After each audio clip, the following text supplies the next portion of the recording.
आता ते एक न्यायाधीश आहे, धुरं कुठच्या हेतूने म्हटलंय माहीत नाही, हे समजून घ्यावं लागेल. पण धुरळ जरी म्हटले तरी त्या पार्टीच्या पाठीमागे लोक तरुण उभा झाला.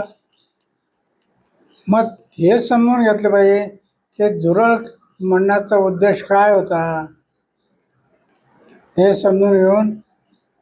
पण एक गोष्ट चांगली आहे की झुरळ जरी म्हटलं असेल, त्याचं नाव जरी योग्य वाटत नसेल, तरी झुरळ पाठीच्या मागे तरुण उभा राहिला, हे महत्त्वाचं आहे.